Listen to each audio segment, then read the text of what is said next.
और बचे हैं जो रेसिप्रोकल टैरिफ लगाने का जो ट्रम्प ने फैसला लिया था, फिर इसको राहत दी है तमाम देशों को 90 दिन की। तो देखते हैं, लेकिन यह है कि हाँ, दुनिया भर के बाजारों के लिए राहत की चीज़ ज़रूर है। कहीं न कहीं ट्रंप पर प्रेशर ज़रूर बनेगा।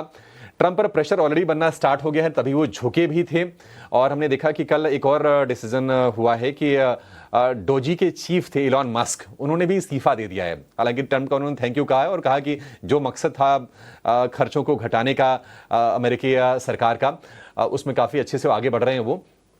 तो देखते हैं, लेकिन ये कि अमेरिकी लोग, वहां की जो कारोबारी हैं, इस डिसीजन से खुश होंगे और सेंटिमेंट के तौर पर इसने काफी इंप्रूव करने का काम किया है। भारतीय अगर बाजारों की बात करें तो निश्चित तौर पर 2 दिन थोड़ी सी कमजोरी वाले रहे हैं। कल का सत्र जो रहा है भारतीय बाजार में, हमने देखा कि 24,700 के लेवल को, जो कि सपोर्ट लेवल था, उसको बचाने का काम जरूर किया है। FIs के आंकड़े अच्छे आए हैं, लेकिन इन आंकड़ों में आपको ध्यान रखना होगा कि कल ITC की BAT, ब्रिटिश अमेरिकन टोबैको वाली ब्लॉक डील भी थी, उसका पोर्शन भी होगा। तो इसको लेकर बहुत ज्यादा उत्साहित होने की जरूरत नहीं है, बस उत्साहित इस चीज को लेकर होइए कि 4 दिन से कोई डिटरेशन नहीं आया है। 4 दिन से लगातार आपको बाइंग का ट्रेंड दिखा है। छोटी छोटी बाइंग हुई है, 1700 करोड़ की, 300 करोड़ की, 400 करोड़ की, इस तरह की बाइंग के फिगर आए हैं। तो उस मोर्चे पर ठीक है, घरेलू फंड्स अच्छे से सपोर्ट करने का बाजार को काम कर रहे हैं। और हमने देखा है कि 7 दिन लगातार बाइंग हुई है, तो उनकी तरफ से कन्विक्शन बाजार में बढ़ रहा है और ये बढ़ना अच्छा संकेत है भारतीय बाजार के लिए। 2 दिन में करीब 18,000 करोड़ रुपए के आसपास की बाइंग की है डोमेस्टिक फंड्स ने। परसों के सत्र में 10,000 करोड़ रुपए के आसपास की बाइंग हुई थी। कल हमने देखा कि बाइंग हुई है करीब 8,000 करोड़ रुपए के आसपास की। तो ये चीज अच्छी है। एक चीज और हो सकती है बाजार में, देखिए FIs जो हैं अभी भी 71% शॉर्ट हैं। क्या वो शॉर्ट कवरिंग के लिए आएंगे? क्या ऐसा मतलब बाजार के टेक्सचर में कोई परिवर्तन दिख रहा है? ये परिवर्तन तब होगा जब निफ्टी बैक टू बैक 2-3 सत्र की अच्छी तेजी दिखाए और 25,000 के ऊपर निकले, या फिर 24,950 से 25,000 की रेंज में जाए। तब जाकर लगेगा कि हाँ, कुछ उनके मूड में कुछ परिवर्तन होगा। गुंजाइश तो है कि शॉर्ट कवरिंग यहां से बाजार को सपोर्ट दे दे, लेकिन अभी थोड़ा सा उसके लिए वेट करना होगा। आज ये गैप के साथ जो बाजार खुलने के संकेत दे रहा है, मुझे यह लगता है कि गैप के, अगर ये इतना ही अगर गैप के साथ खुले तब तो ठीक है, 50-80 पॉइंट अगर ऊपर खुले तब तो ठीक है। लेकिन अगर मान लीजिए 150 पॉइंट अगर ऊपर खुल जाता है निफ्टी, तो फिर शायद थोड़ी सी मुश्किल होगी, क्योंकि जिनको नया ट्रेड लेना हो फिर से उनको थोड़ा वेट करना पड़ेगा। जो एग्जिस्टिंग जो तेजी वाले हैं उनके लिए तो फिर अच्छी बात हो जाएगी। तो देखते हैं कि किस तरह की आज ओपनिंग होती है।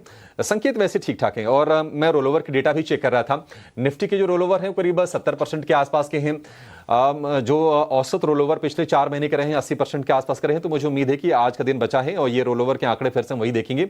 निफ्टी बैंक में भी रोलओवर ठीक ठाक है, 65% के आसपास के रोलओवर कल के सत्र तक रहे हैं। एक चीज चिंता बाजार के लिए है और वो है इंडिया विक्स। कल हालांकि हमने 3-4 सत्र के लगातार हमने मजबूती देख रहे थे इंडिया विक्स में, उसमें थोड़ा क्रैक जरूर आया है। 18 के ऊपर अभी भी है। उम्मीद करके चलेंगे कि ये विक्स नीचे आए और अगर 16-16.5 के रेंज में आता है तो बाजार को और सपोर्ट देने का काम करेगा। तो आज ओवरऑल अगर हम सेटअप की बात करें तो वो ठीक ठाक दिखाई दे रहा है मानसी। और अगर आप FIs के अगर आंकड़ों को देखेंगे तो कैश में तो बाइंग हुई है 4,600 करोड़ रुपए के आसपास की, लेकिन स्टॉक फ्यूचर्स में 3,800 करोड़ रुपए की सेलिंग है, तो वो न्यूट्रलाइज हो गया पूरी तरह से। अगर आप देखेंगे इंडेक्स ऑप्शंस में 98,000 की वो पोजीशन तो खैर अनवाइंड होगी ही, 98,000 की भारी भरकम वहां पर हमने कल की सत्र में सेलिंग देखी है। लेकिन ओवरऑल माहौल आज ठीक है और उम्मीद करके चलेंगे कि ये टैरिफ का जो टेरर बाजार में जो पैदा हुआ था, जो झटका बाजार को मिला था, बाजार उससे थोड़ा सा आगे उभरने की कोशिश करेंगे। किसी एक्सपोर्ट को आगे जोड़ेंगे भी और उनसे भी समझेंगे कि अमेरिका में अब कौन से सिनेरियोज यहां से पॉसिबल होते दिख रहे हैं। गुड मॉर्निंग शरद। सबसे पहले अभिषेक पूछना था कि निफ्टी के इंपॉर्टेंट क्या लेवल्स रहेंगे। अभिषेक, एक बात आपने बहुत इंपॉर्टेंट कही है कि रिस्क ऑन सेंटिमेंट बढ़ जाएगा। अब ये रिस्क ऑन सेंटिमेंट की बात अगर हम करें तो दर्शकों को बता दें कि गोल्ड में जो है थोड़ी गिरावट आ रही है। और थोड़ी देर पहले अभिषेक ने बताया भी कि US ट्रेड कोर्ट जो ट्रम्प के अगेंस्ट ट्रेड पॉलिसीज़ किया है वो एक बहुत बड़ा इंपॉर्टेंट ट्रिगर हो जाता है। एशियाई बाजार में अच्छी सेटअप आई है, US बेंचमार्क फ्यूचर्स में अच्छी मोमेंटम आई है। खास करके IT स्टॉक्स को ज़रूर नज़र में रखिएगा। क्या पता येन या स्विस फ्रैंक जो सेफ हेवन एसेट्स होते हैं इन पे जो है आप विंडिंग ट्रेड देख सकते हैं। तो इसका बेटर इम्पैक्ट यही होगा कि इमर्जिंग मार्केट्स, क्रिप्टो, खास करके इंडिया, इस मार्केट में भी जो है आप मैक्रो फंडामेंटली फ्लोज देख सकते हैं। ऑफकोर्स आज आखिरी दिन है तो एडजस्टमेंट्स भी हो सकते हैं, बट याद रखिए डॉलर और डॉलर इंडेक्स थोड़ा सा स्ट्रेंथ ज़रूर दिखा रहा है, बट अभी रिस्क ऑन सेंटिमेंट जो है बाय थ्योरेटिकल डेफिनेशन और फंडामेंटली भी आपको दिखने मिल रहा है। तो अभिषेक रिस्क ऑन सेंटिमेंट तो रहेगा ही, ऑफकोर्स बाजार की वॉलिटिलिटी एक्सपायरी भी रहेगी, तो निफ्टी कैसे सेटअप बन रहा है ज़रा बताएं।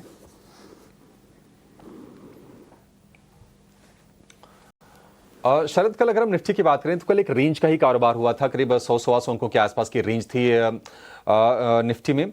आज हो ये सकता है, देखिए कल कितने निफ्टी ने 70-75 अंकों के आसपास गवाए हैं और गिफ्ट निफ्टी आपको संकेत दे रहा है कि 75 अंक ऊपर खुलेगा, तो कल की हो सकता है कि जो डैमेज हुआ है उसकी भरपाई बाजार कर ले।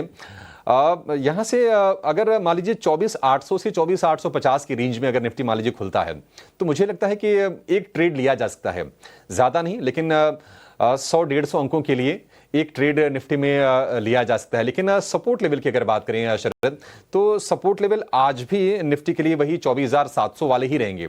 अगर उसके नीचे जाता है तो फिर थोड़ी सी दिक्कत बढ़ेगी। और अगर हम रेजिस्टेंस की बात करें तो रेजिस्टेंस है 25,000 पर, और आज निफ्टी की एक्सपायरी है। आप थोड़ी वोलेटिलिटी मान के चलिए कि आज थोड़ा माहौल आज फिर से बाजार में वोलेटाइल रहेगा, लेकिन अगर 25,200 के ऊपर निकलेगा तो फिर बाजार के लिए एक नई तेजी की शुरुआत हो जाएगी। लेकिन अभी पूरी तरह से रेंज में फंसा हुआ है। कल भी हम चर्चा कर रहे थे कि निफ्टी इस महीने 6 बार इंट्राडे में 25,000 के ऊपर निकला है, लेकिन उस लेवल के ऊपर सस्टेन नहीं कर पा रहा है। और सस्टेन नहीं करने के पीछे प्रॉब्लम ये है ना कि देखिए अपने फ्यूल नहीं है। ये अमेरिका से हो सकता है कि संकेत आ गए हैं आज के लिए, तो आज भर के लिए ये काम करें, लेकिन कोई उतने बड़े भी ये रोबस्ट संकेत नहीं है। आपको अल्टीमेटली अपनी चीजों पर चलना होगा। तो